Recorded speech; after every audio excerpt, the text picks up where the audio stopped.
Hi hello ನಮಸ್ಕಾರ. ಕರ್ನಾಟಕ ಟಿವಿಗೆ ಸ್ವಾಗತ. ನಾನು ಶಿವಕುಮಾರ್. ಆರ್ ನಗರದಲ್ಲಿ ಕನಕಪುರ ಮಾದರಿಯ ರಕ್ತಪಾತವಾಗುತ್ತಾ?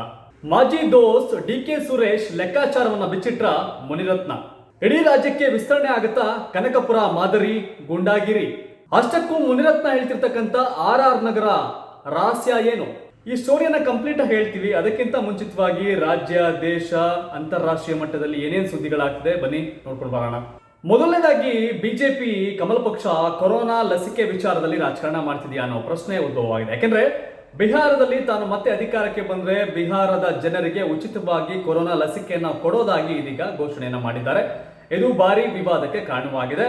ಕಾಂಗ್ರೆಸ್ ನಾಯಕರು ಕೊರೋನಾ ಲಸಿಕೆ ವಿಚಾರದಲ್ಲಿ ಬಿಜೆಪಿ ರಾಜಕೀಯ ಮಾಡ್ತಿದೆ ಅಂತ ರಾಹುಲ್ ಗಾಂಧಿ ಸಹ ಆರೋಪ ಮಾಡಿದ್ದಾರೆ.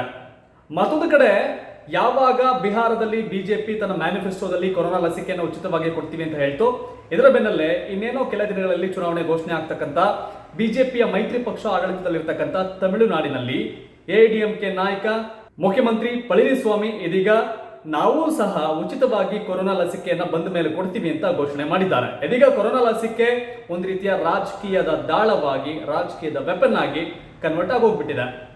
ಕೊರೋನಾ ಲಸಿಕೆ ವಿಚಾರದಲ್ಲಿ ರಾಜಕಾರಣ ನಡೀತಿರುವ ಬೆನ್ನಲ್ಲೇ ಕೇಂದ್ರ ಸರ್ಕಾರ ಕೊರೋನಾ ಲಸಿಕೆಗೆ ಅಂತ 50,000 ಕೋಟಿ ಹಣವನ್ನ ಮೀಸಲಿಟ್ಟಿದೆ. ಅಯ್ಯೋ ದೇವ್ರೆ, 50,000 ಕೋಟಿ ಹಣ ಬೇಕಾಗುತ್ತಾ, ಸಾಕಾಗುತ್ತಾ ಅನ್ನೋ ಪ್ರಶ್ನೆ ಉದ್ಭವ ಆಗುತ್ತೆ. ಕೆಲ ದಿನಗಳ ಹಿಂದೆ ಅಷ್ಟೇ ವಿಶ್ವದಲ್ಲೇ ಅತಿ ಹೆಚ್ಚು ಪ್ರಮಾಣದಲ್ಲಿ ಲಸಿಕೆಯನ್ನು ಉತ್ಪಾದನೆ ಮಾಡತಕ್ಕಂಥ ಕೆಪಾಸಿಟಿ ಇರತಕ್ಕಂಥ ಕಂಪ್ನಿ ಅದು ಭಾರತದಲ್ಲೇ ಇದೆ. ಸೆರೋಮ್ ಅನ್ನೋ ಕಂಪ್ನಿ. ಈ ಕಂಪ್ನಿಯ ಸಿಇಒ ಕೇಳ್ಕೊಂಡಿದ್ರು, ಲಸಿಕೆಯನ್ನ ಖರೀದಿ ಮಾಡತಕ್ಕಂಥ ಹಣ ಭಾರತದಲ್ಲಿ ಇದೆಯಾ, ಭಾರತ ಸರ್ಕಾರದ ಬಳಿ ಇದೆಯಾ ಅಂತ ಪ್ರಶ್ನೆ ಮಾಡಿದ್ರು.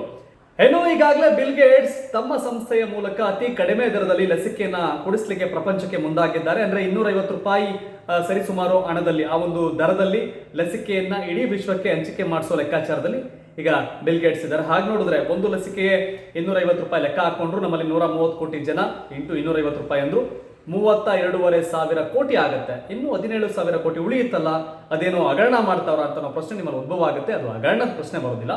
ಬಿಕಾಸ್ ಆ ಲಸಿಕೆಯನ್ನು ಖರೀದಿ ಮಾಡಲಿಕ್ಕೆ 32,500 ಕೋಟಿ ಬೇಕು ಅಂದಾಜು. ಹಾಗೆಯೇ ಅದನ್ನ ವಿತರಣೆ ಮಾಡಲಿಕ್ಕೆ, ಹಾಕ್ಲಿಕ್ಕೆ ಬೇಕಾದಂತ ಮೊತ್ತವೂ ಸೇರಿದಂತೆ 50,000 ಕೋಟಿ ಹಣವನ್ನ ಇದೀಗ ಕೇಂದ್ರ ಸರ್ಕಾರ ಮೀಸಲಿಟ್ಟಿದೆ. ಈ ಗ್ಯಾಪ್ ಅಲ್ಲಿ ಬಿಹಾರದಲ್ಲಿ ಪುಕ್ಸಟ್ಟೆ ನಾವು ಲಸಿಕೆಯನ್ನು ಕೊಡ್ತೀವಿ ಅಂತ ಹೇಳ್ತಿರೋದು ರಾಜಕಾರಣ ಅಂತ ವಿಪಕ್ಷಗಳು ಆರೋಪ ಮಾಡಿವೆ. ತಮಿಳುನಾಡಿನಲ್ಲೂ ಅಷ್ಟೇ ರಾಜ್ಯ ಸರ್ಕಾರ ನಾವು ಉಚಿತವಾಗಿ ಹಂಚ್ತೇವೆ ಅಂತ ಹೇಳಿದೆ. ಕೇಂದ್ರ ಸರ್ಕಾರ ಮತ್ತೊಂದು ಕಡೆ 50,000 ಕೋಟಿಯನ್ನ ಮೀಸಲಿಟ್ಟಿದೆ, ಅದು ಕೊರೋನಾ ಲಸಿಕೆಯನ್ನ ವಿತರಣೆ ಮಾಡಲಿಕ್ಕೆ, ಹಂಚಲಿಕ್ಕೆ.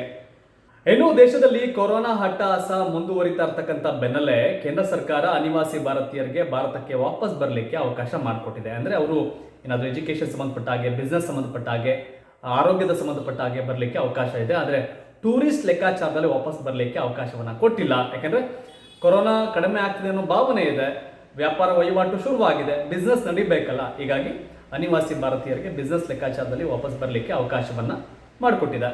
ಇನ್ನು ನವೆಂಬರ್ 12ನೇ ತಾರೀಕಿನವರೆಗೂ ಸಹ ಕಾಶ್ಮೀರದಲ್ಲಿ ಇಂಟರ್ನೆಟ್ ಸೇವೆ ಸಂಬಂಧಪಟ್ಟಂತ ನಿರ್ಬಂಧ ಮುಂದುವರಿಯಲಿದೆ. ಈಗಾಗಲೇ ಏನು 2G ಸೇವೆಯಲ್ಲಿ ಒದಗಿಸಲಾಗ್ತಿದೆ, ಅಂದ್ರೆ 4G 3G ವ್ಯವಸ್ಥೆಯನ್ನು ಕೊಡೋದಿಲ್ಲ ಅಂತ. ಅಂದ್ರೆ ಜಮ್ಮು ಕಾಶ್ಮೀರದಲ್ಲಿ 20 ಜಿಲ್ಲೆಗಳಿದೆ, ಅದರಲ್ಲಿ 18 ಜಿಲ್ಲೆಗಳಲ್ಲಿ ಈ ನಿರ್ಬಂಧ ಮುಂದುವರಿಯಲಿದೆ. ಇಂಟರ್ನೆಟ್ ನಮಗೆಲ್ಲ ನಿಮಗೆಲ್ಲ ಸಿಕ್ಕಿದ್ರೆ ಸ್ವಲ್ಪ ಸಿನಿಮಾ ನೋಡ್ತೀವಿ, ಇಲ್ಲ ಬೇಕಾದನ್ನ ಸರ್ಚ್ ಮಾಡ್ತೀವಿ, ನೋಡ್ತೀವಿ. ಆದರೆ ಜಮ್ಮು ಕಾಶ್ಮೀರದ ಕಾಶ್ಮೀರದ ಸಂಬಂಧಪಟ್ಟಂತ 18 ಜಿಲ್ಲೆಯವರು ಬಹುತೇಕ ಅದನ್ನ ಪಾಕಿಸ್ತಾನಕ್ಕೆ ಅನುಕೂಲ ಆಗೋ ರೀತಿಯಲ್ಲಿ ಒಂದು ರೀತಿಯ ಪ್ರಚೋದನಕಾರಿ ಸಂದೇಶಗಳನ್ನ, ವಿಡಿಯೋಗಳನ್ನ, ದೇಶ ವಿರೋಧಿ ಕೃತ್ಯಗಳಿಗೋಸ್ಕರ ಒಂದು ಇಂಟರ್ನೆಟ್ ಅನ್ನು ಬಳಕೆ ಮಾಡ್ತಿದ್ರು. ಇಂಟರ್ನೆಟ್ ಸ್ಲೋ ಇದ್ರೆ ಹಾಗೆ ಮಾಡ್ಲಿಕ್ಕೆ ಸಾಧ್ಯ ಇಲ್ವಲ್ಲ. ಈ ಹಿನ್ನೆಲೆ ಆ ಒಂದು ಇಂಟರ್ನೆಟ್ ನಿರ್ಬಂಧವನ್ನ ಇದೀಗ ಕೇಂದ್ರ ಸರ್ಕಾರ ಕಾಶ್ಮೀರದ ಅಂದ್ರೆ ಜಮ್ಮು ಕಾಶ್ಮೀರದ 18 ಜಿಲ್ಲೆಗಳಲ್ಲಿ ಮುಂದುವರಿಸಿದೆ. ಇನ್ನು ಚೀನಾ ತನ್ನ ನರಿಬುದ್ಧಿಯನ್ನ ಮುಂದುವರಿಸಿದೆ.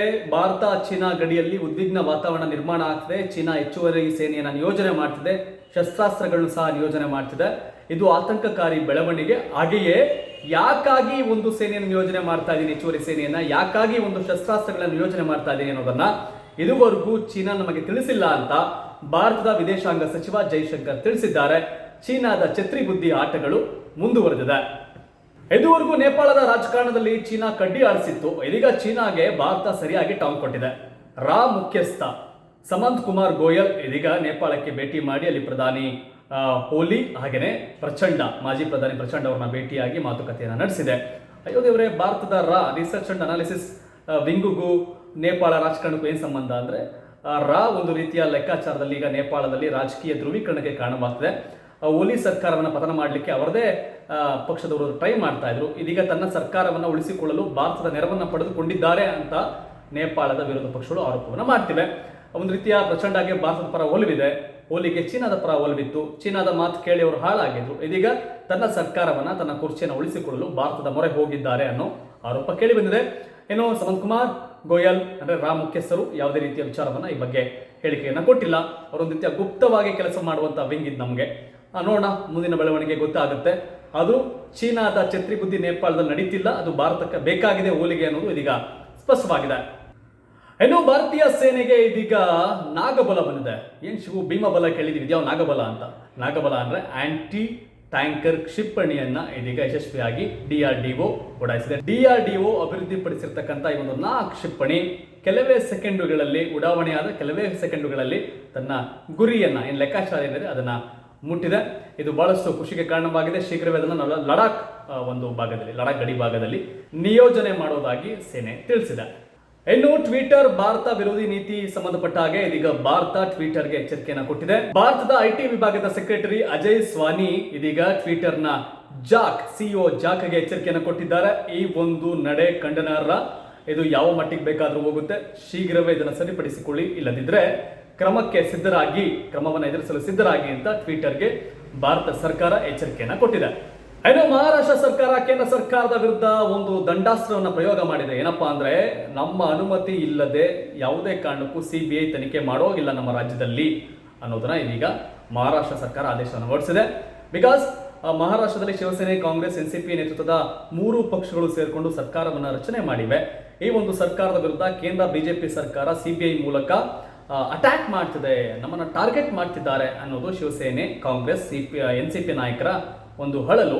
ಈ ಹಿನ್ನೆಲೆ ತಮಗಿರ್ತಕ್ಕಂಥ ಅಧಿಕಾರವನ್ನು ಬಳಸಿಕೊಂಡು CBIಯನ್ನು ಕಟ್ಟಾಕೋ ಕೆಲಸಕ್ಕೆ ಇದೀಗ ಶಿವಸೇನೆ ಮುಂದಾಗಿದೆ. ಇನ್ನು ರಾಜ್ಯ ಸರ್ಕಾರದ ಬಹುನಿರೀಕ್ಷಿತ ಭಾಗ್ಯಲಕ್ಷ್ಮಿ ಯೋಜನೆ ಮುಂದೆ ಸುಕನ್ಯಾ ಸಮೃದ್ಧಿ ಯೋಜನೆಯಲ್ಲಿ ವಿಲೀನವಾಗಲಿದೆ. ಏನ್ ಶಿವು ಭಾಗ್ಯಲಕ್ಷ್ಮಿ ಯೋಜನೆ ಇದು ಅಂದ್ರೆ, ರಾಜ್ಯ ಸರ್ಕಾರ BPL ವ್ಯಾಪ್ತಿಗೆ ಒಳಪಡ್ತಕ್ಕಂಥ ಕುಟುಂಬಗಳಲ್ಲಿ ಹೆಣ್ಣು ಮಗು ಜನನ ಆದರೆ ಆ ಒಂದು ಮಗುವಿನ ಹೆಸರಲ್ಲಿ ಹಣವನ್ನು ಹೂಡಿಕೆ ಮಾಡ್ತಿತ್ತು. 18 ವರ್ಷವಾದ್ಮೇಲೆ 1 ಲಕ್ಷ ಹಣ ಒಂದು ಮಗುವಿಗೆ ಅಂದರೆ ಯುವತಿ ಆದಮೇಲೆ, ಮಗು ಹುಟ್ಟಾಗ ಅದನ್ನು ಕೊಡ್ತಿದ್ರು ಬಾಂಡು, ನಂತರ 18 ವರ್ಷ ಆದಮೇಲೆ 1 ಲಕ್ಷ ಹಣವನ್ನು ಕೊಡ್ತಿದ್ರು. ಇದನ್ನು LIC ಹ್ಯಾಂಡಲ್ ಮಾಡ್ತಿತ್ತು. ಆದರೆ LIC ಹೀಗೆ ಇವರು ಪ್ರತಿ ವರ್ಷ 3,000ದಂತೆ 15 ವರ್ಷಗಳ ಕಾಲ ಹಣವನ್ನು ಕಟ್ತಿತ್ತು ಸರ್ಕಾರ. 15 × 3 45,000 ಹಣವನ್ನು ಕಟ್ತಿತ್ತು. ಅದು 1 ಲಕ್ಷ ಹಣವನ್ನು LIC ಕೊಡಬೇಕಾಗಿತ್ತು. ಆದರೆ LIC ನಾವು ಅಷ್ಟು ಹಣವನ್ನು ಕೊಡ್ಲಿಕ್ಕೆ ಸಾಧ್ಯ ಇಲ್ಲ ಅಂತ, ಹೆಚ್ಚುವರಿ ಹಣವನ್ನು ನೀವು ಕೊಡಲೇಬೇಕು, ನಾವು 1 ಲಕ್ಷ ಕೊಡೋಕ್ಕಾಗಲ್ಲ, ಶಾರ್ಟೇಜ್ ಆಗುತ್ತೆ ಅಂತ ಹೇಳ್ತಿತ್ತು. ಹಾಗೆ ನೋಡಿದ್ರೆ LIC ಪ್ರಕಾರ ರಾಜ್ಯ ಸರ್ಕಾರ ವರ್ಷಕ್ಕೆ 2,000 ಕೋಟಿನ ಕೊಡಬೇಕಾಗಿತ್ತು. ಹೀಗಾಗಿ LIC ಜೊತೆ ನಮಗೆ ವ್ಯವಹಾರ ಬೇಡ ಅಂತ ರಾಜ್ಯ ಸರ್ಕಾರ ಇದೀಗ ಅಂಚೆ ಇಲಾಖೆ ಜೊತೆ ಸುಕನ್ಯಾ ಸಮೃದ್ಧಿ ಯೋಜನೆ ಜೊತೆ ಈಗ ಅದನ್ನು ಟೈ ಅಪ್ ಮಾಡಿದೆ. ಇನ್ನು ಮುಂದೆ ಸುಕನ್ಯಾ ಸಮೃದ್ಧಿ ಯೋಜನೆ ಬಾಂಡ್ಗಳು ಹೆಣ್ಮಕ್ಳಿಗೆ ಸಿಗುತ್ತೆ. ಭಾಗ್ಯಲಕ್ಷ್ಮಿ ಯೋಜನೆ ಇದೀಗ ಸುಕನ್ಯಾ ಸಮೃದ್ಧಿ ಯೋಜನೆಯಾಗಿ ಕನ್ವರ್ಟ್ ಆಗಿದೆ. ಈ ಪ್ರಕಾರ ಏನು ಅಂಚೆ ಇಲಾಖೆ ಆ ಹಣವನ್ನು ಕೊಡಲಿದೆ. LIC ಜೊತೆ ಒಡಂಬಡಿಕೆ ಇನ್ನು ಮುಂದೆ ಇರೋದಿಲ್ಲ. ಅಂಚೆ ಇಲಾಖೆ ಜೊತೆ ರಾಜ್ಯ ಸರ್ಕಾರ ಒಡಂಬಡಿಕೆ ಮಾಡಿಕೊಂಡಿದೆ. ಇದನ್ನು ಸಂಪುಟದಲ್ಲಿ ನಿರ್ಧಾರ ಮಾಡಲಾಗಿದ್ದು ಘೋಷಣೆಯನ್ನ ಮಾಡಿದೆ. ಇನ್ನು ಗೂಢಾಚಾರಿಕೆ ಆರೋಪದ ಅಡಿಯಲ್ಲಿ ಪಾಕಿಸ್ತಾನದಲ್ಲಿ ಗಲ್ಲು ಶಿಕ್ಷೆಗೆ ಗುರಿಯಾಗಿರ್ತಕ್ಕಂಥ ಭಾರತದ ನಿವೃತ್ತ ನೌಕಾದಳದ ಅಧಿಕಾರಿ ಕುಲಭೂಷಣ್ ಜಾಧವ್ ಅವರಿಗೆ ಇದೀಗ ಅವರ ಏನು ತೀರ್ಪು ಬಂದಿತ್ತಲ್ಲ, ಆ ತೀರ್ಪು ಮರುಪರಿಶೀಲನಾ ಅರ್ಜಿಯನ್ನ ಅಂಗೀಕಾರ ಮಾಡಲಿಕ್ಕೆ ಪಾಕಿಸ್ತಾನದ ಪಾರ್ಲಿಮೆಂಟ್ ಅನುಮತಿಯನ್ನು ಕೊಟ್ಟಿದೆ. ಅಯ್ಯೋ ದೇವರೇ, ಪಾಕಿಸ್ತಾನಕ್ಕೆ ಒಂದು ಒಳ್ಳೆ ಬುದ್ಧಿ ಬಂದ್ಬಿಡ್ತಾ ಅಂತ ನಿಮಗೆಲ್ಲ ಪ್ರಶ್ನೆ ಕಾಡುತ್ತೆ. ಆದರೆ ಅವರಿಗೆ ಒಳ್ಳೆ ಬುದ್ಧಿ ಬಂದಿಲ್ಲ. ಅಂತಾರಾಷ್ಟ್ರೀಯ ನ್ಯಾಯಾಲಯದಲ್ಲಿ ಅದಕ್ಕೆ ಅವಕಾಶ ಕೊಡಬೇಕು ಅಂತ ಹೇಳಿತ್ತು. ಈ ಅವಕಾಶ ಕೊಡದೇ ಇದ್ರೆ ನಮ್ಮ ಮೇಲೆ ಇನ್ನೂ ಅಂತಾರಾಷ್ಟ್ರೀಯ ಮಟ್ಟದಲ್ಲಿ ಬಹಳಷ್ಟು ನಿರ್ಬಂಧಗಳನ್ನ ಹೇರುವ ಸಾಧ್ಯತೆ ಇದೆ ಅಂತ ಈ ಒಂದು ಮಸೂದೆಯನ್ನ ಪಾಕಿಸ್ತಾನದ ಪಾರ್ಲಿಮೆಂಟ್ ಅಲ್ಲಿ ಸರ್ಕಾರ ಮಂಡಿಸಿತ್ತು. ಈ ಒಂದು ಮಸೂದೆಗೆ ಅವರೆಲ್ಲ ವಿರೋಧವನ್ನು ವ್ಯಕ್ತಪಡಿಸಿದ್ರು. ಯಾರ್ಯಾರು?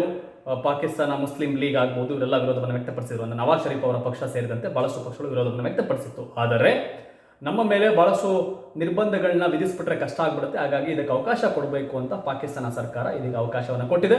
ಕುಲಭೂಷಣ್ ಜಾಧವ್ ಅವರ ಗಲ್ಲು ಶಿಕ್ಷೆ ಸಂಬಂಧಪಟ್ಟಂತ ತೀರ್ಪೇನಿದೆ ಅದನ್ನು ಮರುಪರಿಶೀಲನೆ ಮಾಡಲಿಕ್ಕೆ ಇದೀಗ ಒಂದು ಅವಕಾಶ ಸಿಕ್ಕಿದೆ. ಇನ್ನು RR ನಗರದಲ್ಲಿ ಕನಕಪುರ ಮಾದರಿಯ ರಕ್ತಪಾತವಾಗುತ್ತಾ? RR ನಗರದಲ್ಲಿ ಏನಾಗ್ತಿದೆ? ಕನಕಪುರದ ಗೂಂಡಾಗಿರಿ RR ನಗರಕ್ಕೂ ವಿಸ್ತರಣೆ ಆಯ್ತಾ? ಇಡೀ ರಾಜ್ಯಕ್ಕೆ ಕನಕಪುರ ಮಾದರಿಯ ಗೂಂಡಾಗಿರಿ ವಿಸ್ತರಣೆ ಆಗುತ್ತಾ?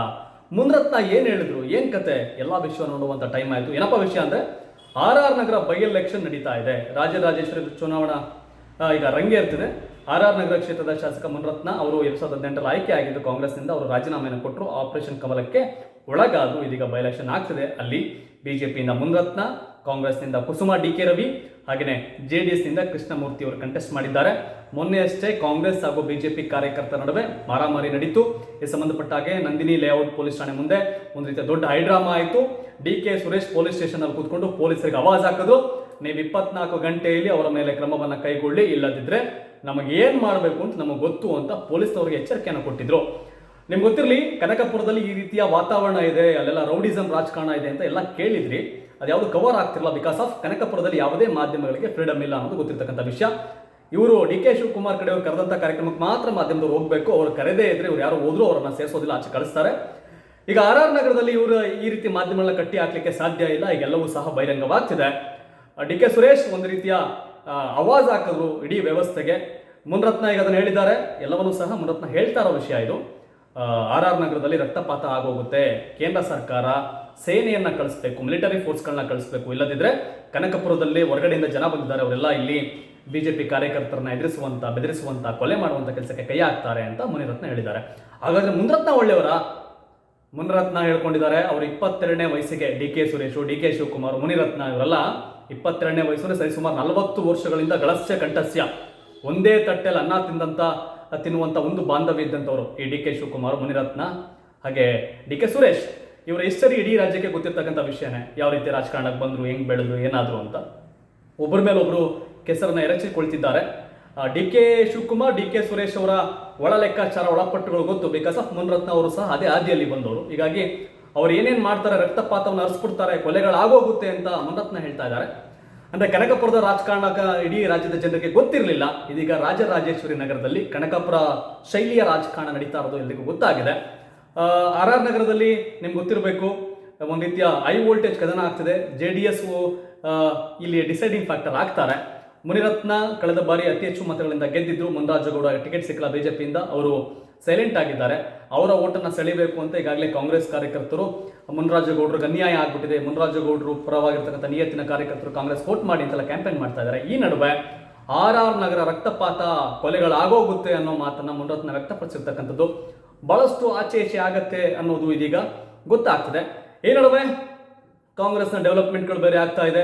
ಏನ್ ವಿಷಯ ಅಂದ್ರೆ ಸಿದ್ದರಾಮಯ್ಯ ಮತ್ತೆ CM ಆಗ್ಬೇಕು ಅನ್ನೋ ಚರ್ಚೆಗಳು ಡಿ.ಕೆ. ಶಿವಕುಮಾರ್ ಅವ್ರನ್ನ ನಿದ್ದೆಗೆಡಿಸಿದೆ. ಸಂಬಂಧಪಟ್ಟಂಗೆ ಅವರು ಉತ್ತರವನ್ನು ಕೊಟ್ಟಿದ್ದಾರೆ. ಇವತ್ತು ನಮ್ಗೆ ಅವೆಲ್ಲ ಗೊತ್ತಿಲ್ಲ ಕಣ್ರಿ, ಅವರು ಶಾಸಕಾಂಗ ಪಕ್ಷದ ನಾಯಕರು ನಿರ್ಧಾರ ಮಾಡ್ತಾರೆ, ಅವ್ರಿಗೆಲ್ಲೋ ಹೈಕಮಾಂಡ್ ಹೇಳಿರ್ಬೇಕು, ನಮ್ಗೆ ಗೊತ್ತಿಲ್ಲ CM ಯಾರಾಗ್ತಾರೆ ಅಂತ ಒಂದು ರೀತಿಯ ಬೇಸರವನ್ನ, ಅಸಮಾಧಾನವನ್ನ ಇದೀಗ ವ್ಯಕ್ತಪಡಿಸಿದ್ದಾರೆ ಸಿದ್ದರಾಮಯ್ಯ ಟೀಮ್ ಮೇಲೆ.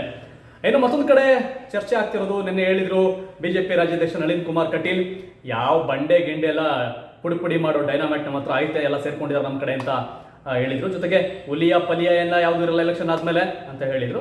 ಇದೀಗ ಸಿದ್ದರಾಮಯ್ಯ ತಿರುಗೇಟ್ ಕೊಟ್ಟಿದ್ದಾರೆ, ರೀ ನಳಿನ್ ಕುಮಾರ್ ಕಟೀಲ್ ಕಾಡು ಮನುಷ್ಯ ಕಣ್ರಿ ಅಂತ. ಇದೀಗ ಅದಕ್ಕೂ ಸಂಬಂಧಪಟ್ಟಂತೆ ವಾದ ವಿವಾದ ಎಲ್ಲ ನಡೀತಾ ಇದೆ.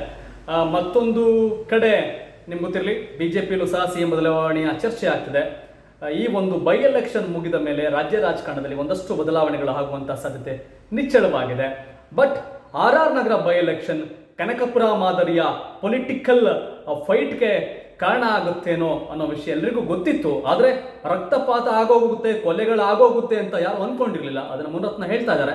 ನೋಡೋಣ, ನವೆಂಬರ್ 3ಕ್ಕೆ ಮತದಾನ, ನವೆಂಬರ್ 10ಕ್ಕೆ ಫಲಿತಾಂಶ ಬರುವ ಮುನ್ನ ಯಾರ ತಲೆ ಬೀಳುತ್ತೋ, ಏನಾಗುತ್ತೋ, ಆಮೇಲೆ ಏನಾಗುತ್ತೋ ಗೊತ್ತಿಲ್ಲ. ಬಟ್ ಡಿ.ಕೆ. ಶಿವಕುಮಾರ್ ಹಾಗೆ ಡಿ.ಕೆ. ಸುರೇಶ್ ಅವರಿಗೆ ಈ ಒಂದು ಕ್ಷೇತ್ರ ಪ್ರತಿಷ್ಠೆಯ ಕಣ. ಯಾಕಂದ್ರೆ ಇದು ಡಿ.ಕೆ. ಸುರೇಶ್ ಅವರ ಬೆಂಗಳೂರು ಗ್ರಾಮಾಂತರ ಲೋಕಸಭಾ ಕ್ಷೇತ್ರದ ವ್ಯಾಪ್ತಿಗೆ ಬರುತ್ತೆ ಆರ್ ನಗರ. ಇಲ್ಲಿ ಸೋತ್ರೆ ಅಣ್ಣ ತಮ್ಮ ಇಬ್ರಿಗೂ ಸಹ ಬಹುದೊಡ್ಡ ಮುಖಭಂಗ.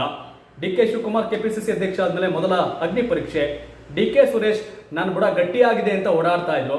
ಅವರ ಬುಡ, ಡಿ.ಕೆ. ಶಿವಕುಮಾರ್ ಅವರ ತಾಕತ್ತು ಎಲ್ಲವೂ ಸಹ ಪಣಕ್ಕಿಟ್ಟಿದ್ದಾರೆ ಆರ್ ನಗರದಲ್ಲಿ. ಹೀಗಾಗಿ ಕುಸುಮ ಅವರನ್ನ ಗೆಲ್ಲಿಸಿಕೊಳ್ಳಬೇಕಾದ ಅನಿವಾರ್ಯತೆಗೆ ಕಾಂಗ್ರೆಸ್ ನಾಯಕರು, ಅದರಲ್ಲೂ ಡಿ.ಕೆ. ಶಿವಕುಮಾರ್, ಡಿ.ಕೆ. ಸುರೇಶ್ ಅವರ ಬುಡಕ್ಕೆ ಬಂದಿದೆ ಈಗ. ಸೊ ಅವರೆಲ್ಲ ಗೆಲ್ಸ್ಕೊಳ್ಬೇಕು, ಹೀಗಾಗಿ ಒದ್ದಾಡ್ತಿದ್ದಾರೆ. ಕನಕಪುರ ಶೈಲಿಯ ರಾಜಕಾರಣ, ರಕ್ತಪಾತ ನಡೆದುಬಿಡುತ್ತಾ ಅನ್ನೋ ಮಾತನ್ನು ಮುನ್ರತ್ನ ವ್ಯಕ್ತಪಡಿಸಿದ್ದಾರೆ. ಇವ್ರ ಪಟ್ಟುಗಳಲ್ಲಿ ಇವ್ರು ಗೊತ್ತಲ್ಲ. ನೋಡೋಣ, ಏನೇ ಆಗಲಿ, ಶಾಂತಿಯುತವಾಗಿ ಮತದಾನ ಆಗಲಿ, ಜನರು ಒಳ್ಳೆಯವರನ್ನ ಆಯ್ಕೆ ಮಾಡಲಿ. ಈ ರಕ್ತಪಾತದ ರಾಜಕಾರಣ, ಕೊಲೆಗಳ ರಾಜಕಾರಣ, ಕನಕಪುರ ಶೈಲಿಯ ಇವ್ರು ಹೇಳ್ತಾರೋ ರಾಜಕಾರಣ ಇಲ್ಲಿಗೂ ಬೇಡ. ಒಳ್ಳೆಯ ರಾಜಕಾರಣ ಬೇಕು. ಸೊ ಹಾಗಾಗಿ ಅದೆಲ್ಲ ನಿರ್ಧಾರ ಆಗುತ್ತೆ. ಎನಿಯೋ, ಇವತ್ತಿನ ಎಲ್ಲ ಸುದ್ದಿಗಳ ಬಗ್ಗೆ ಮಾಹಿತಿಯನ್ನು ಕೊಟ್ಟಿದ್ದೇನೆ. ಕೊನೆಯಲ್ಲಿ ಆರ್ ನಗರ ಬೈ ಎಲೆಕ್ಷನ್ ಸಂಬಂಧಪಟ್ಟಾಗಿರ್ತಕ್ಕಂಥ ಒಂದಷ್ಟು ರೋಚಕ ವಿಷಯಗಳನ್ನು ಮುಂದೆ ಇಟ್ಟಿದ್ದೇನೆ. ಇದ್ರ ಬಗ್ಗೆ ನಿಮ್ಮ ಅಭಿಪ್ರಾಯವನ್ನು ಕಾಮೆಂಟ್ ಮಾಡಿ ತಿಳಿಸಿ. ಹಾಗೆಯೇ ಇದು ಪ್ರಶ್ನೆ ಆರ್ ನಗರಕ್ಕೆ ಸೀಮಿತ ಅಂತ ಅನ್ಕೋಬೇಡಿ. ಆರ್ ನಗರ ವಿಧಾನಸಭಾ ಕ್ಷೇತ್ರದಲ್ಲಿ ಈ ಬಾರಿ ಗೆಲ್ಲೋದು ಯಾರು? ಕಾಂಗ್ರೆಸ್, ಬಿಜೆಪಿ ಅಥವಾ ಜೆಡಿಎಸ್? ನಿಮ್ಮ ಅಭಿಪ್ರಾಯವನ್ನು ಕಾಮೆಂಟ್ ಮಾಡಿ ತಿಳಿಸಿ. ಇದು ಕರ್ನಾಟಕ ಟಿವಿ, ಕನ್ನಡಿಗರ ಧ್ವನಿ. ಧನ್ಯವಾದಗಳು. ಶುಭ ದಿನ.